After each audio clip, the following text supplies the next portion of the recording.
Madame, Monsieur, bonjour. Merci de nous rejoindre à la une de l'actualité. Le président de la République a présidé hier la cérémonie d'installation du Haut Conseil de régulation des importations. Au troisième jour de sa visite officielle en Fédération de Russie, le général d'armée Saïd Chengriha, chef d'état-major de l'armée nationale populaire, s'est rendu à la base aérienne de Joukovski, près de la capitale Moscou. Il s'est informé sur quelques modèles d'avions militaires et sur les évolutions technologiques opérées dans le domaine de l'aéronautique militaire.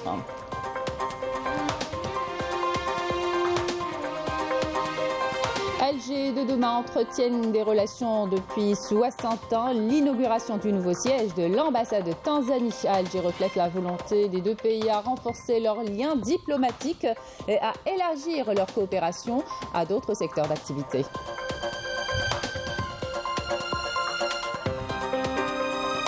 Poursuite de l'université d'été des cadres de la race à l'université de Boudouaou organisée sous le slogan « Un demi-siècle de résistance, la détermination à s'imposer » au programme des portes ouvertes sur les développements de la question sahraoui dans différents domaines ainsi que des communications autour de la résistance pacifique dans les territoires occupés.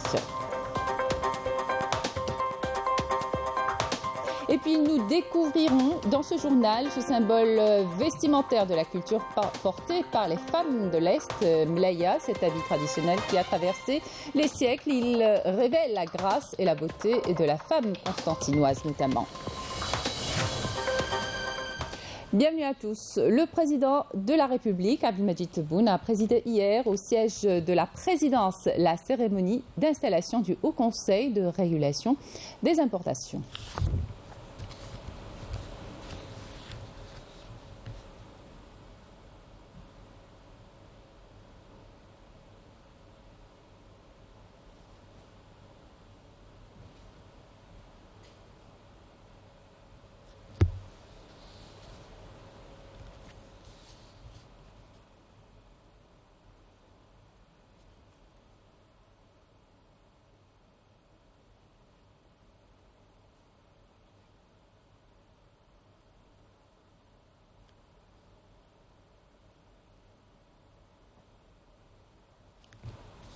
Au troisième jour de sa visite officielle en Fédération de Russie, le général d'armée Saïd Chengriha, chef d'état-major de l'armée nationale populaire, s'est rendu à la base aérienne de Joukovski, près de la capitale Moscou, en compagnie de Dimitri Shugaev, directeur du service fédéral de coopération militaire et technique de la Fédération de Russie, où il s'est informé sur quelques modèles d'avions militaires et sur les évolutions technologiques opérées dans le domaine de l'aéronautique militaire. Par la suite, le général d'armée s'est rendu au siège de la société Dynamica, spécialisée dans les technologies aéronautiques, pour s'enquérir des dernières technologies et équipements du domaine de la formation de base des pilotes, notamment les programmes de simulateurs aéronautiques.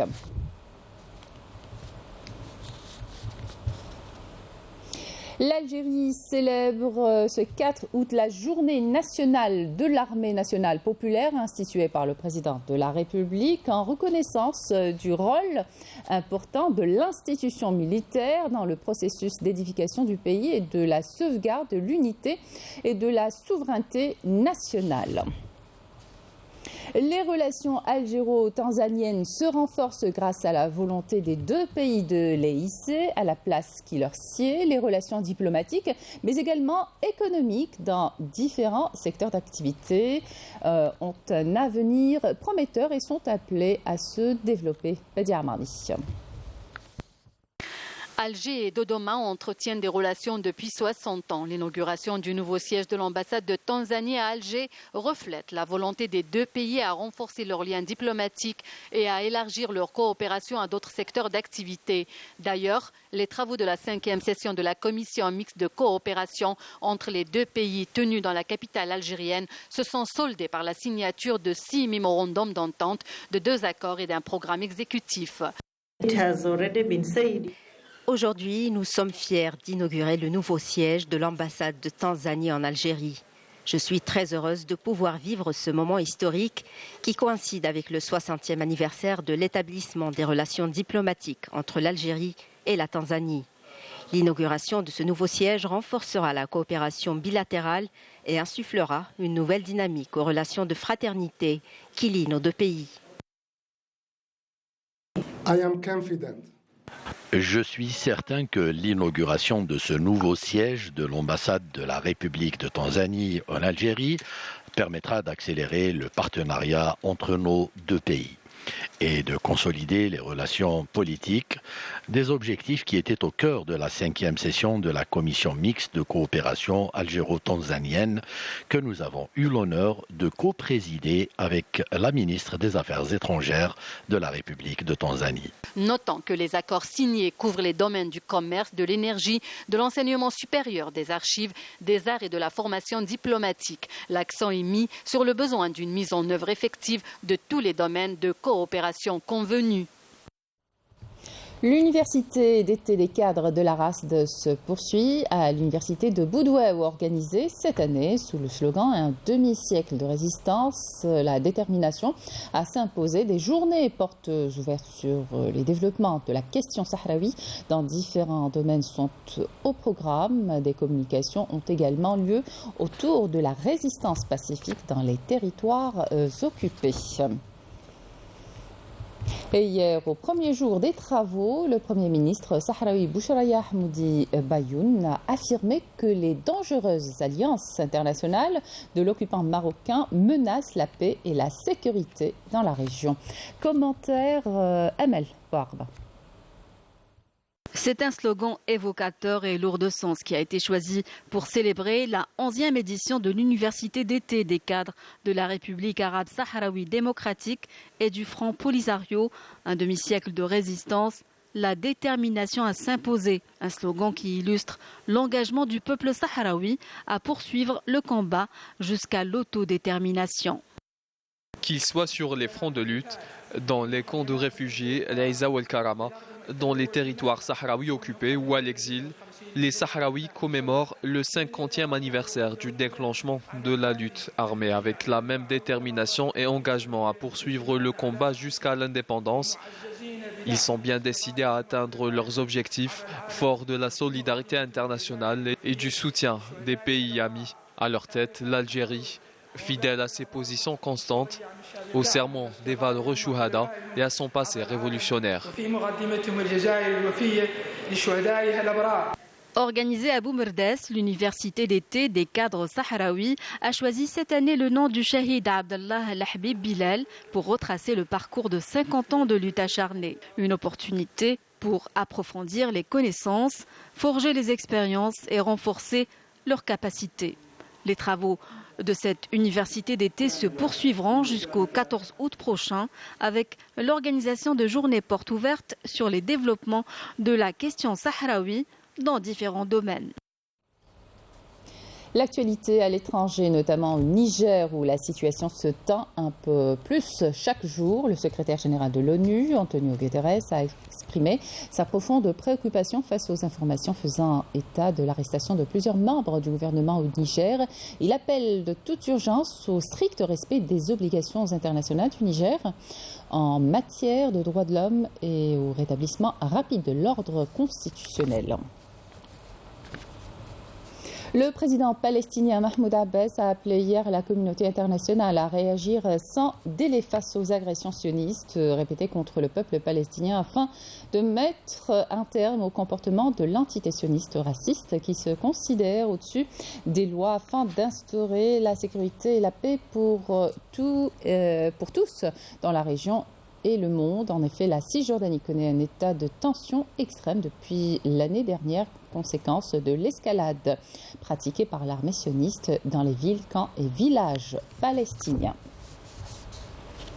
Retour en Algérie, le secteur du travail s'est doté d'une nouvelle plateforme Tawassul qui améliorerait les mécanismes de coordination et de communication entre les instances consultatives. Et puis il y a aussi le portail Khadamati qui regroupe les différentes plateformes du secteur, à savoir celles destinées aux assurés sociaux, aux bénéficiaires de l'allocation chômage ou encore aux retraités. Son rôle, renforcer la transparence et assurer plus de flexibilité aux services assurés aux usagers du secteur. Santé, à présent, un nouvel horizon médical s'ouvre dans la wilaya de Constantine avec l'inauguration d'une nouvelle clinique médicale dotée de technologies de pointe, mais également l'expansion d'autres infrastructures sanitaires, de quoi offrir des services médicaux et de soins de qualité et une meilleure prise en charge aux malades. Commentaire Rina Lerari. Située à Constantine, cette clinique médicale qui a ouvert ses portes récemment offre un large éventail de services médicaux de haute qualité dans diverses spécialités. Considérée comme un véritable pôle sanitaire, cette infrastructure est équipée d'un matériel de pointe répondant aux normes internationales, garantissant ainsi une prise en charge optimale des patients. جبنا les professionnels pour réaliser cette clinique. Les urgences, la radiologie, on a un service d'hôpital de jour, on a des consultations. Deuxième étage, on a un service d'endoscopie. Troisième étage, on a maternité plus le bloc opératoire تاعها. وشوا نطلب ثاني que l'accès soit fait pour tout le monde. C'est-à-dire que les gens qui sont conventionnés puissent accéder à ce traitement. Plusieurs établissements de santé font l'objet d'opérations d'extension avec pour objectif l'amélioration de la qualité des soins et la création d'emplois dans la région. Désormais, les patients n'auront plus à partir à l'étranger pour bénéficier de soins de qualité. Cette clinique leur assure une bonne prise en charge. Elle a également permis de générer plus de 100 postes d'emploi directs. Cette nouvelle clinique viendra renforcer les prestations et les services dispensés par les structures de santé de la wilaya de Constantine, promettant d'avoir un impact positif sur la vie de nombreux citoyens. Et puis ce fléau qui prend de l'ampleur en été, les noyades survenues souvent dans des plages interdites à la baignade et autres plans d'eau non surveillés. Certains choisissent des plages rocheuses, tout aussi dangereuses, sans un minimum de précaution. Un drame est vite arrivé. Fatiha Barab, Majda Jahmoun. Les plages rocheuses ont de tout temps attiré les jeunes, captivés par la beauté des lieux. Ils bravent le danger en piquant une tête dans ces eaux limpides, en faisant des plongeons périlleux au risque d'y laisser leur vie. Les risques de chute et de blessures ne sont pas négligeables. Nous nous sommes habitués à la baignade dans les rochers. Contrairement à la plage au sable fin, il y a moins de monde ici. Je sais que c'est très dangereux. On peut se blesser en plongeant ou se noyer sans être secouru. Il arrive qu'on se coince entre deux rochers. Il y a également les oursins. À la recherche du calme, ils tentent de se rafraîchir dans ces plages rocheuses interdites à la baignade, loin des yeux de la protection civile, mettant leur vie en péril. Nous avons intensifié la surveillance au niveau des plages interdites à la baignade à cause des risques que les nageurs encourent.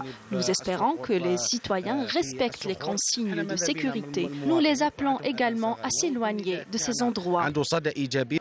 Se heurter contre ces rochers peut causer des blessures graves, voire même mortelles. Pour se baigner en toute sécurité, il faudrait privilégier les zones de baignade surveillées où l'intervention des équipes de secours est rapide.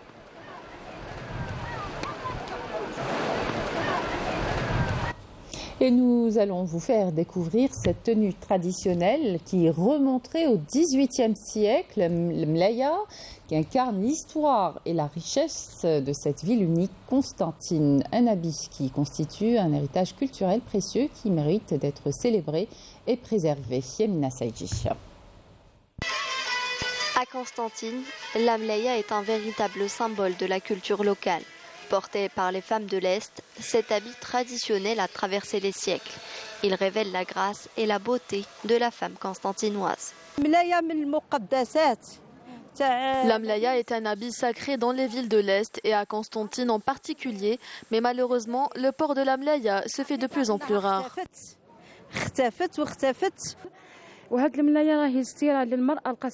La mlaya permet de couvrir le corps de la femme constantinoise, le visage est aussi voilé par un adjar assez long pour les femmes mariées et court pour les jeunes filles. Pour ces femmes, la mlaya est un symbole de féminité qui se caractérise par son élégance et son raffinement. Selon certains, le port de cet habit noir remonterait à la fin du XVIIIe siècle, où les femmes se sont mises à le porter pour marquer leur deuil suite à l'assassinat de Salah Bey.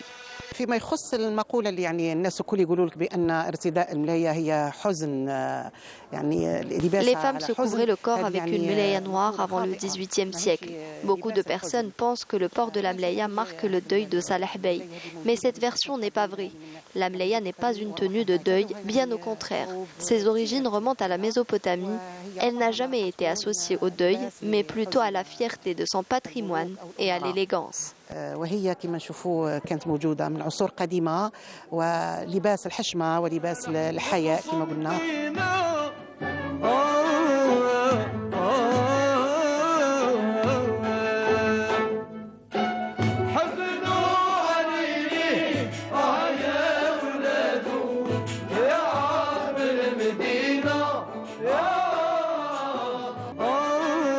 Une tenue qui incarne l'histoire et la richesse de cette ville unique et qui constitue un héritage culturel précieux qui mérite d'être célébré et préservé. Et on termine avec la 5e et avant-dernière journée des compétitions de la Ligue des Nations africaines de basketball 3x3 s'est déroulée hier au stade Ouagnouni à Alger, a vu la victoire en finale de l'équipe nationale messieurs, alors que chez les dames, la sélection égyptienne a remporté la mise. Sid Ahmed Bouraïb.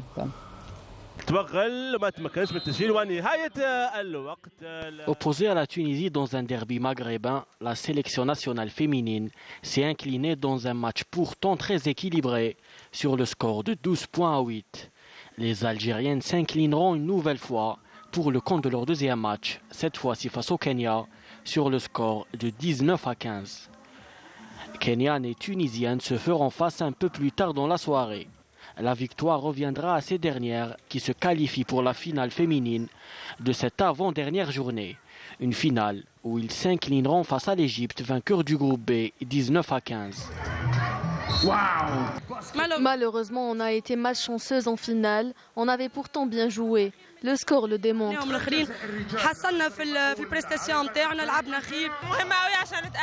Notre objectif principal reste la qualification au mondial.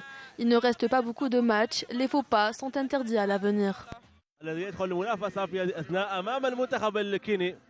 Chez les messieurs, la sélection nationale a remporté la finale de la journée en venant à bout du Kenya, de la Tunisie et du Bénin.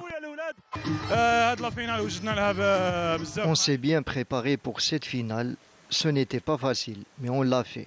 Notre objectif est de gagner ce tournoi. La dernière journée de cette Ligue des Nations, qui se déroulera ce jeudi, sera décisive pour savoir enfin l'identité du pays qui représentera le continent africain au mondial, prévu le mois prochain.